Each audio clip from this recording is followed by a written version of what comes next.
सर्दियों की एक ठंडी शाम थी। ऑक्सफोर्ड यूनिवर्सिटी के एक पुराने क्लासरूम में एक प्रोफेसर अपनी क्लास के सामने फीमेल हिस्टीरिया नाम की बीमारी का डेमोन्स्ट्रेशन कर रहा था। उसके सामने बैठी थी एक खूबसूरत लेकिन डरी हुई महिला, इलाइजा ग्रेव्स। इलाइजा साफ कहती है कि वो पागल नहीं है, वो एकदम होश में है, लेकिन प्रोफेसर उसकी एक नहीं सुनता। वह इलाइजा के पास जाता है और उसे ऐसे जगह पर छूता है जहाँ कोई नहीं छूना चाहिए। जैसे ही वह उसे छूता है, इलाइजा बेकाबू हो जाती है। उसकी आंखों में डर, शरीर में कंपन, वो जोर जोर से चीखने लगती है। इलाइजा को किसी भी इंसानी छुअन से ऐसी तीव्र प्रतिक्रिया होती है, अनकंट्रोलेबल हिस्टीरिया। यह देखकर क्लास चौंक जाती है, लेकिन प्रोफेसर बिना किसी भाव के बस कहता है, नेक्स्ट पेशेंट। इसके बाद कट होता है और हम पहुंचते हैं क्रिसमस की एक धुंध भरी रात में। ऑक्सफोर्ड से आया एक युवा डॉक्टर एडवर्ड न्यूगेट पहुंचता है एक पुराने और रहस्यमय पागलखाने में, स्टोनहर्स्ट असाइलम। उसके हाथ में मेडिकल बैग और आंखों में कुछ जानने की ललक। गेट पर उसका स्वागत करता है मिकी फिन, जो कि असाइलम का सख्त और रहस्यमयी हेड गार्ड है। वो उसे लेकर अंदर चलता है, एक गूंजते, ठंडे और डरावने गलियारे से होकर। एडवर्ड को बताया जाता है कि इस असाइलम में करीब 200 मरीज हैं और ये कोई आम लोग नहीं हैं, बल्कि ब्रिटेन के सबसे अमीर और शाही परिवारों के लॉर्ड्स और लेडीज हैं। डॉक्टर एडवर्ड यहाँ क्लिनिकल एक्सपीरियंस लेने आया है ताकि वह असली मानसिक रोगियों के साथ काम करके अपनी मेडिकल प्रैक्टिस को आगे बढ़ा सके। फिर उसकी मुलाकात होती है डॉक्टर साइलस लैम से, जो इस असाइलम के सुपरिंटेंडेंट हैं। डॉक्टर लैम को एडवर्ड की नजर में पेशेंट्स के लिए सच्ची सहानुभूति दिखती है। वो एडवर्ड को अगले दिन आफ्टरनून राउंड्स में अपने साथ चलने का निमंत्रण देते हैं। अगले दिन डॉक्टर लैम एडवर्ड को मरीजों से मिलवाते हैं। हर कमरा एक नई कहानी लिए खड़ा है। कोई खुद को घोड़ा समझता है और जमीन पर दौड़ता है, कोई अपने को राजा मानता है और हुक्म देता है। कुछ लोग बस इसलिए यहाँ हैं क्योंकि वो होमोसेक्सुअल्स हैं, जिसे उस समय बीमारी समझा जाता था। लेकिन तभी एडवर्ड की नजर एक महिला पर जाती है, लेडी इलाइजा ग्रेव्स। वही चेहरा, वही आंखें, वही पीड़ा जिसे उसने ऑक्सफोर्ड में देखा था। डॉक्टर लैम बताते हैं कि लेडी इलाइजा एक रईस और प्रतिष्ठित परिवार से हैं। उनका पति बहुत अमीर था, लेकिन बेहद क्रूर। इलाइजा को फीमेल हिस्टीरिया है, उसे कोई भी छू ले तो वो हिंसक हो जाती है। एक बार जब उसका पति उसे जबरदस्ती पकड़ने आया, इलाइजा ने उसका कान ही काट लिया। उसके पिता ने इसे शर्म की बात समझा और उसे इस पागलखाने में भेज दिया। एडवर्ड उसकी कहानी सुनकर स्तब्ध रह जाता है, मगर वह डरता नहीं, बल्कि उसके भीतर कुछ और ही पैदा होता है, सहानुभूति, आकर्षण और एक अनकही जिज्ञासा। इलाइजा जब पियानो बजाती है तो जैसे पूरा असाइलम एक पल के लिए थम जाता है। एडवर्ड उसकी कला और आत्मा से मोहित हो जाता है और इलाइजा भी धीरे धीरे एडवर्ड की बातों में दिलचस्पी लेने लगती है, जैसे किसी सालों से खोई रोशनी को फिर से महसूस कर रही हो। मगर इस पुराने असाइलम की दीवारों में एक ऐसा भयानक रहस्य छुपा है जो एडवर्ड की जिंदगी को हमेशा के लिए बदल देगा। डॉक्टर एडवर्ड धीरे धीरे असाइलम की रोजमर्रा की जिंदगी देखने लगता है, लेकिन उसे सबसे ज्यादा हैरानी तब होती है जब वो डॉक्टर लैम की मरीजों के साथ बर्ताव को देखता है। डॉक्टर लैम किसी बीमारी को ठीक करने की कोशिश नहीं करते, बल्कि वो उन पेशेंट्स की डिल्यूजन्स को सेलिब्रेट करते हैं। वे उन्हें उनकी कल्पनाओं में जीने की पूरी आजादी देते हैं और यही तरीका उनका इलाज है। एडवर्ड को ये तरीका बहुत अजीब लगता है। उसी रात डॉक्टर लैम एडवर्ड को एक स्टाफ डिनर में इनवाइट करते हैं। बड़ी सी टेबल सजाई जाती है, ढेर सारे खाने के आइटम्स, प्रॉपर एटिकेट, सब कुछ बहुत फॉर्मल लगता है। मगर एडवर्ड तब चौंक जाता है जब वह देखता है कि डिनर टेबल पर मरीज भी बैठ रहे हैं, जैसे वो भी स्टाफ हों। डॉक्टर लैम समझाते हैं, it's therapeutic for them to mix with polite society. मतलब ये उनके लिए इलाज का ही हिस्सा है, समाज में घुलना मिलना। डिनर की शुरुआत बहुत हल्के फुल्के माहौल में होती है। सब हंसते हैं, बातें करते हैं, सब कुछ सामान्य चल रहा होता है। तभी डॉक्टर एडवर्ड मजाक में कहता है, Mickey Finn is a funny name. एक पल में सब कुछ बदल जाता है। टेबल पर एकदम सन्नाटा छा जाता है, सबके चेहरे उतर जाते हैं। लेकिन तभी मिकी फिन जोर जोर से हंसने लगता है, एकदम अनकंट्रोल्ड हिस्टेरिकल हंसी। वो एडवर्ड को एक ग्लास शराब ऑफर करता है। एडवर्ड उसे पीने ही वाला होता है। तभी टेबल के नीचे से किसी के पैरों की हल्की सी चोट उसके पैरों में लगती है। वो घबराकर हाथ से ग्लास गिरा देता है। नीचे झांकता है तो देखता है लेडी इलाइजा। इलाइजा उसे बहाना बनाकर बाहर ले जाती है, जैसे उसकी शर्ट साफ करने की बात कह रही हो। बाहर ले जाकर वो फुसफुसाकर कहती है, भाग जाओ, जितनी जल्दी हो सके इस असाइलम से निकल जाओ। एडवर्ड हैरान रह जाता है। वो पूछता है क्यों, मगर इलाइजा कोई जवाब नहीं देती। उस रात एडवर्ड बहुत परेशान हो जाता है। अपने कमरे में जाकर वह अपनी बंदूक निकालता है और तैयार करता है, क्या पता कब जरूरत पड़ जाए। तभी एक जोरदार आवाज सुनाई देती है, जैसे नीचे बेसमेंट से आ रही हो। एडवर्ड चुपचाप उस आवाज का पीछा करता है और पहुंचता है असाइलम के अंधेरे ठंडे बेसमेंट में। वहां उसे कुछ लोग लोहे की सलाखों के पीछे कैद दिखते हैं। वे विनती करते हैं, प्लीज हेल्प अस, हमें बाहर निकालो। पहली नजर में एडवर्ड को लगता है कि ये सब बेहद खतरनाक पागल मरीज हैं, मगर जब वो उनसे बातचीत करता है तब उसके होश उड़ जाते हैं। वे कोई मरीज नहीं थे, बल्कि असाइलम का असली स्टाफ थे।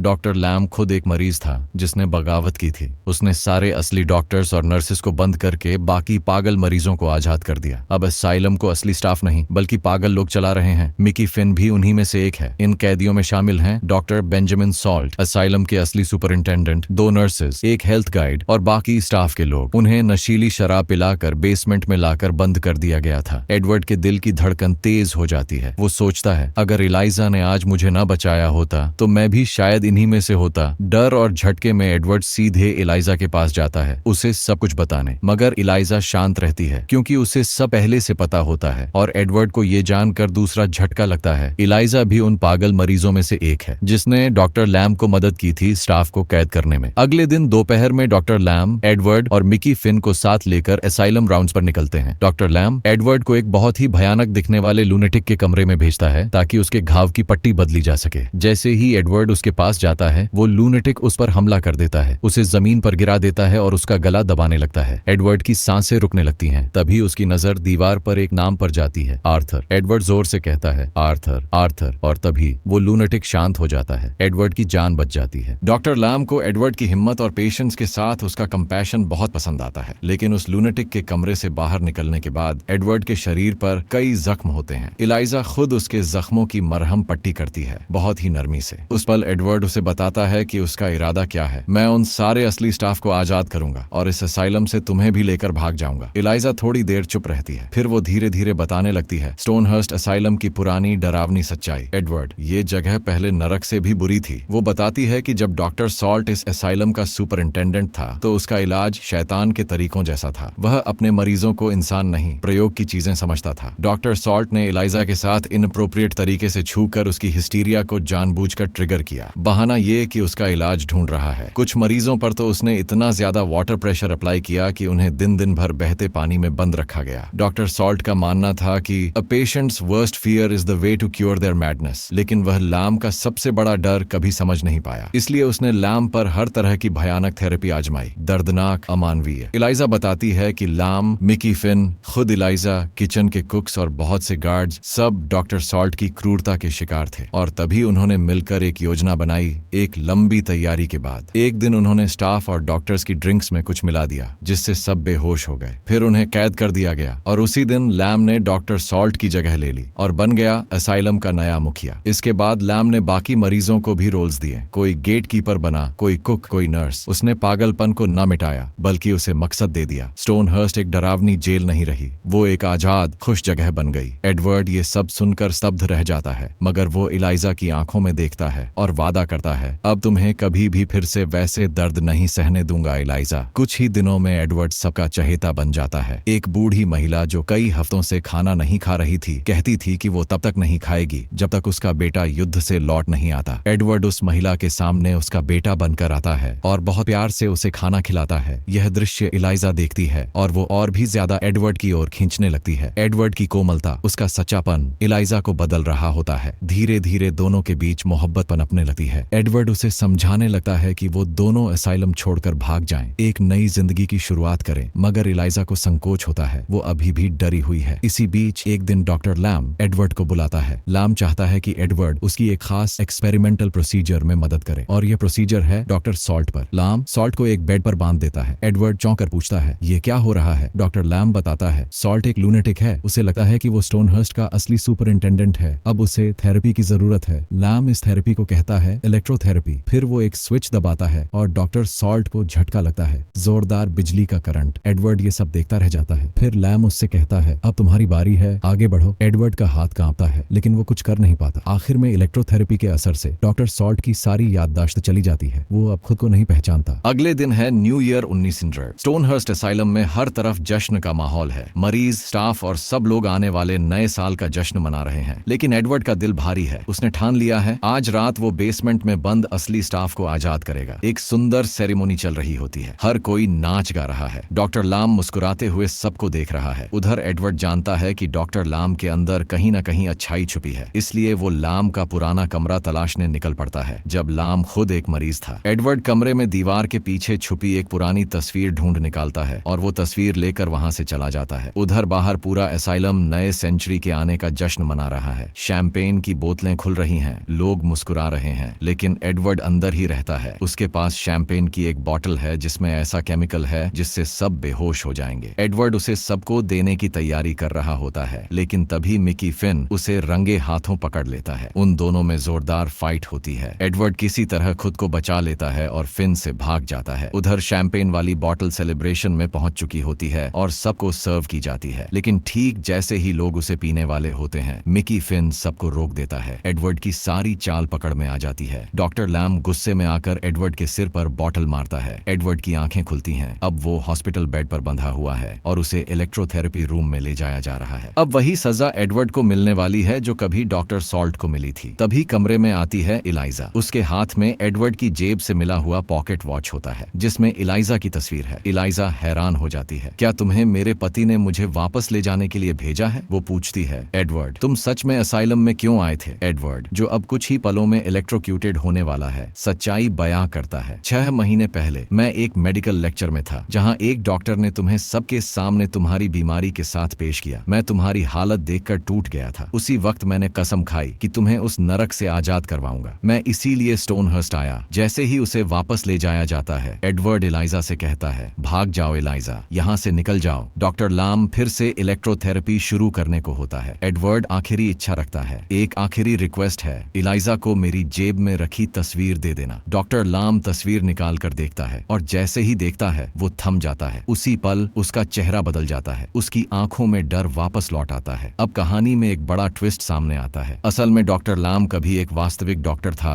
जो युद्ध वॉर में गया था। उसने अपने घायल सोल्जर्स को दर्द से मुक्ति दिलाने के लिए उन्हें खुद गोली मार दी थी। एक एक करके सबको मारने के बाद उसने खुद को भी मारने की कोशिश की, लेकिन आखिरी गोली खत्म हो चुकी थी। इस हादसे ने उसे अंदर से तोड़ दिया और वो पागल हो गया। एडवर्ड जो तस्वीर देता है वो उन्हीं में से एक सोल्जर की तस्वीर होती है। तस्वीर देखकर लैम की सारी सप्रेस्ड यादें फिर से जिंदा हो जाती हैं और वो चीखता हुआ वहां से भाग जाता है। अब मिकी फिन फैसला करता है कि वो खुद एडवर्ड को इलेक्ट्रोथेरेपी देगा, लेकिन ठीक उसी वक्त इलाइजा लौट आती है एडवर्ड को बचाने के लिए। पूरा असाइलम ये फाइट देख रहा होता है, कुछ चीयरफुली, कुछ हैरानी में। मिकी फिन इलाइजा को पकड़ता है और उसे उसके ट्रिगर पॉइंट पर छू लेता है। इलाइजा एक बार फिर अपनी हिस्टीरिया में चली जाती है, अनकंट्रोलेबल, डरावनी हालत में। एडवर्ड उसे पुकारता है, उसके पास जाता है और बहुत प्यार से उसे काम डाउन करता है। इलाइजा धीरे धीरे शांत हो जाती है। इसके बाद फाइट फिर से शुरू होती है, एडवर्ड और मिकी फिन के बीच। अंत में मिकी फिन खुद इलेक्ट्रोक्यूटेड हो जाता है और जलकर मर जाता है। लेकिन तभी आग धीरे धीरे पूरे कमरे में फैलने लगती है। चारों तरफ धुआं भर जाता है और अब पूरा कमरा जलने लगता है। इलाइजा तुरंत भागती है बेसमेंट में जो असली स्टाफ बंद हैं उन्हें बचाने के लिए। उधर एडवर्ड डॉक्टर लैम को ढूंढने निकलता है। उसे हॉलवे में लैम मिलता है जो अब बिल्कुल पागलपन की हालत में है, अपनी होश हवास में नहीं। एडवर्ड उसे भी वहां से बाहर निकाल लेता है बाकी मरीजों के साथ। अब सब लोग सुरक्षित हैं, सब कुछ अब खत्म हो चुका है। एडवर्ड इलाइजा से कहता है, चलो कहीं दूर चलें, एक नई जिंदगी शुरू करें। लेकिन इलाइजा मना कर देती है। वे दोनों एक आखिरी बार एक दूसरे को किस करते हैं और अलविदा कहते हैं। जाते जाते एडवर्ड इलाइजा को कहता है, मेरे पास एक आखिरी राज है जो तुम्हें बताना है। कुछ महीने बीत जाते हैं। स्टोनहर्स्ट असाइलम फिर से सामान्य हो गया है और पहले से बेहतर चल रहा है। अब वहाँ की सच्ची हेड नर्स सब कुछ संभाल रही है। डॉक्टर सॉल्ट और लैम जो अब मरीज बन चुके हैं, उनका भी ख्याल अच्छे से रखा जा रहा है। उसी वक्त ऑक्सफोर्ड से 2 आदमी असाइलम में पहुंचते हैं। एक है वही प्रोफेसर जो फिल्म की शुरुआत में दिखा था और दूसरा है इलाइजा ग्रेव्स का पति। वे दोनों इलाइजा को डिस्चार्ज करवाने के लिए आए हैं, लेकिन उन्हें बताया जाता है इलाइजा ग्रेव्स को तो डॉक्टर एडवर्ड ने 3 हफ्ते पहले ही डिस्चार्ज कर दिया था। ये सुनते ही दोनों हैरान हो जाते हैं। प्रोफेसर तब सच्चाई बताता है, मैं ही असली डॉक्टर एडवर्ड न्यूगेट हूँ। असल में जो इंसान वहाँ असाइलम में डॉक्टर बनकर आया था वो कोई और नहीं, एक पागल मरीज था। उसने ऑक्सफोर्ड की मेडिकल डेमोन्स्ट्रेशन में इलाइजा को देखा था। फिर वो लंदन के एक और असाइलम से भाग गया, डॉक्टर एडवर्ड की चीजें चुराई, उनका नाम लिया और बन गया डॉक्टर एडवर्ड न्यूगेट। उसका एक ही मकसद था, इलाइजा ग्रेव्स को उस पागल खाने से बचाना। फिल्म के अंत में हमें इलाइजा और वो नकली डॉक्टर एडवर्ड एक साथ टस्कनी, इटली में दिखते हैं। अब वे दोनों जाने जाते हैं डॉक्टर एंड मिसेस लैम के नाम से, एक सुंदर गार्डन में जो शायद किसी शांत असाइलम का हिस्सा है, जहाँ नन्स सब कुछ संभाल रही हैं। वहाँ वे दोनों हंसते हैं, नाचते हैं, एक दूसरे को गले लगाते हैं, एक नई जिंदगी की शुरुआत करते हैं। अब जानते हैं हैं इस कहानी का असली सच। एडवर्ड असल में एक मानसिक रोगी था। उसे एक साइकोलॉजिकल कंडीशन थी जिसे कहते हैं सूडोलोजिया फंटास्टिका, जिसे आम भाषा में कहते हैं पैथोलॉजिकल लाइंग। ये एक ऐसी स्थिति होती है जिसमें इंसान लगातार झूठ बोलता है बिना किसी फायदे के। एडवर्ड सालों से ऐसा करता आ रहा था। उसका असली नाम कोई नहीं जानता, लेकिन इसके बावजूद उसके अंदर एक चीज थी, प्यार और इंसानियत की ताकत। उसकी वही एम्पैथी यानी औरों के दर्द को महसूस करने की ताकत ने उसे इलाइजा और बाकी मरीजों की मदद करने लायक बनाया। इलाइजा, जिसे छूने से भी डर लगता था, उसका ये डर भी एडवर्ड के प्यार की वजह से खत्म हो जाता है। एडवर्ड का किरदार बहुत गहराई से बना है और उसकी हालत के बावजूद वो एक नॉर्मल इंसान की तरह एक्ट करता है। ऑडियंस भी सोचती है कि वो कोई पागल नहीं है, और यही इस फिल्म का सबसे सुंदर संदेश है। The power of love can heal even the most broken soul. प्यार की ताकत एक पागल आत्मा को भी ठीक कर सकती है।